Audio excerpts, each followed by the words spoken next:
So we're in a completely new area today because I want to try something different. And don't worry, the summer camp is right over this way. You can already see the grass. But it's the winter time and I just am in the mood to build something holiday themed. When I was a kid, I was obsessed with the board game Candyland and I just liked the idea of living in a Candyland. Today, we're just going to be building a gingerbread house and I want to give it a really cool backdrop. So stay tuned to see what that looks like. For the gingerbread house, we're going to be using colors that I don't often use. I don't want to make it just like gingerbread, like spruce, you know, because that's gonna, I've already built with spruce. We're trying to be different here. So a lot of the borders are going to be mangrove because I want it to look like candy canes and the pale oak wood. But we're also going to have a pink section where it's the pink and blue colored wood. As you can see, we have a lot to collect. But before we even build the actual house, I want to get a snow farm going. And I know that sounds crazy. What is a snow farm? And I would ask the same thing. However, I'll show you. I just need to get a snow golem in there. So let me just, oh God. I have this little setup so that I can like throw snowballs in here and then get them auto crafted. It's just like,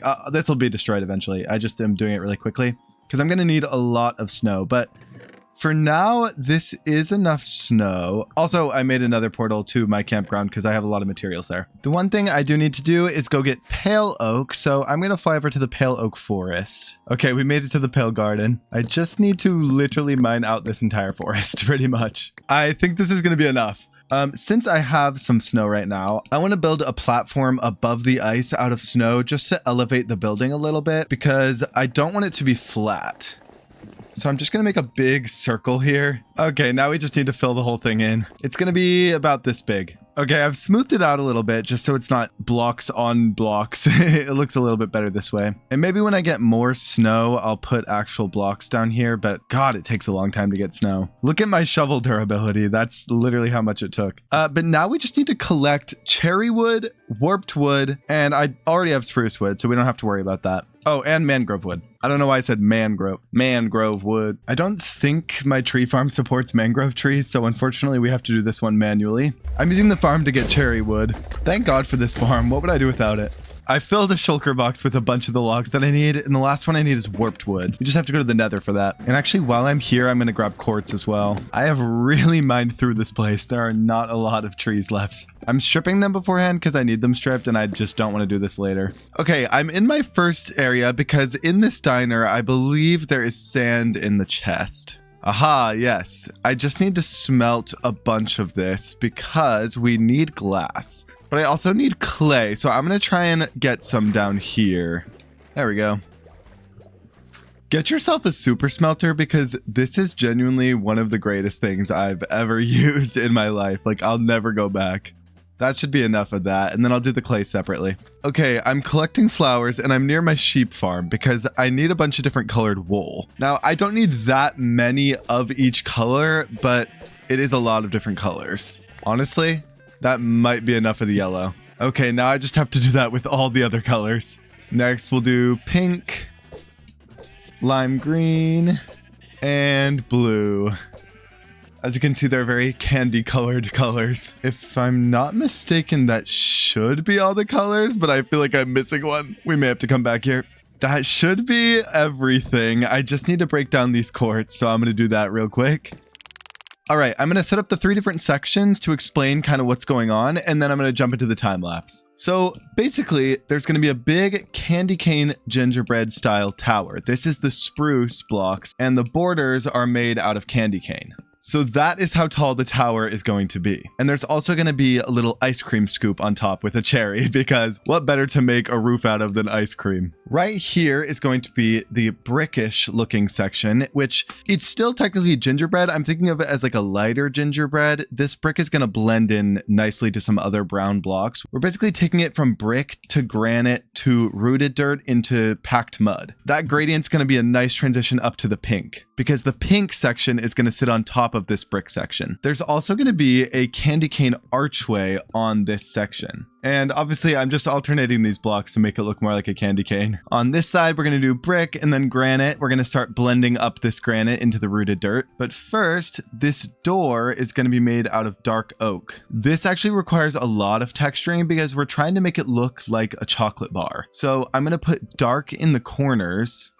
And this is going to go all the way up except for this last block because we're going to have an even darker block here. So gray terracotta kind of matches this brown and it's a little bit darker. So it just peeks through on that corner there. Now we don't want this corner to be as dark as that corner. So I'm using brown terracotta because it's just a little bit lighter. And then I'm going to do a stripped log and then a dark oak log there. So this is kind of the shadow here. I'll show you the full picture. There we go. See how it kind of looks like a chocolate bar, and the stairs really help here because they're indented, but it adds like a little grid pattern, which is really nice. And it looks great from far away because the farther away you get, the more the colors blend. All right, I'm going to finish off these walls and then I'll show you the pink section. All right, here's the finished front face of the wall. The pink section is just going to sit on top here, and the white quartz are being used like frosting. So basically we're just doing cherry planks here, but we are going to break it up a little bit. This is one of the only blocks that matches with cherry planks, and it's white terracotta, not pink terracotta, but white, because all the terracotta blocks have a little bit of a pink tint. And then for the border of this one, we're actually doing cherry logs and warped logs. So this is the basic frame of what's going to be happening here. Sounds like it's time to roll the montage.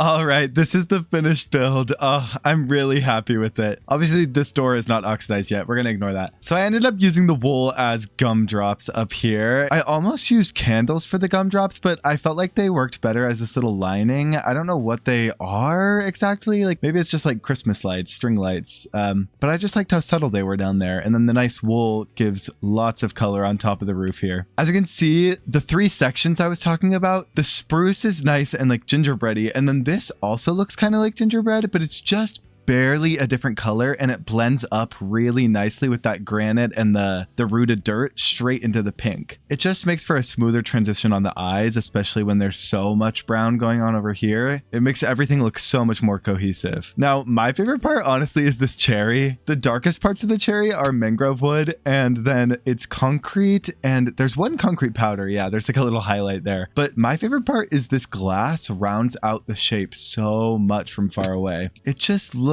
that much rounder from different angles, and it's really nice. It softens the edges. So yeah, it's time to get the background started. The background is going to be made out of blue ice and packed ice, and blue ice is the problem here because blue ice is found in very small quantities at the bottom of icebergs, or you can craft it with a 3x3 square of packed ice, which is actually the option we're going to be going with. So it's just going to take like triple the amount of packed ice we're going to need. So I better get started with that.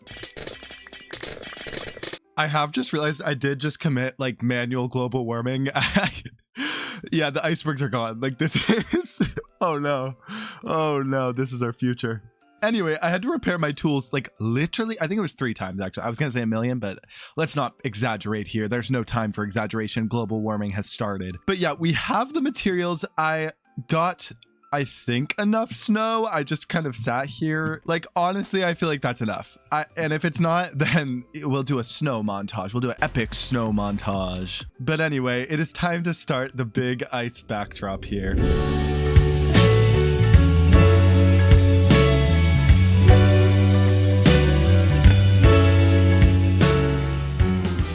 I am so happy with how this turned out. It's been so long since I've done a build this big. Some of my favorite things, there's lots of little glass bits. This is like light blue glass as icicles coming down. And then, like I was saying with the smoothing it with glass on the cherry, there's some glass along the edges of the snow and the ice. Just because there's only 2 usable packed ice colors, I can't really build with this because if I put any lights behind it, it'll melt. There's so much, like it's a mess back here. We're not ever looking back here. But yeah, it just looks epic. Like, I don't know, there's something about it that's so cool. These like spikes, oh my god, it's one of my new favorite things in this world. Now there is one final touch. I do just want to put a little candy tree over here, and by little I mean like it's basically gonna look like a spruce tree but made out of like pink candy. So I need to get pink leaves and I need to get pink wool. I went into my tree farm and I actually already have some cherry leaves. I don't know if that's going to be enough. I'm going to go grab some more just in case. Yeah, it's literally right back here, so it's not too big of a deal. This actually works out because I can get pink dye from the flowers down there. I'm not even going to bother with going to my wool farm. I'm just going to dye all the sheep around here. If you watch my summer camp episodes, you'll know that all the sheep in that area are green. There was none in the snowy area, but there's some out here. I'm going to build it the same way that I build spruce trees, where I just tower up with some stripped logs. I'm using pale oak because it kind of looks like cotton candy cones. And if we're going Candyland, I want to go full Candyland. All right, we're going to put trapdoors as like little branches right there. And now I just need to fill in the leaves. And there we go. It's finished. It's pretty much just like a spruce tree. It's just prettier. And there's actually shading in the tree using the wool. The wool is just a little bit darker, so I used it as a shadow. And then I blended things in with glass again, just to get a different transparent color instead of the leaves. But anyways, thank you so much for watching, and subscribe if you want to see the next episode.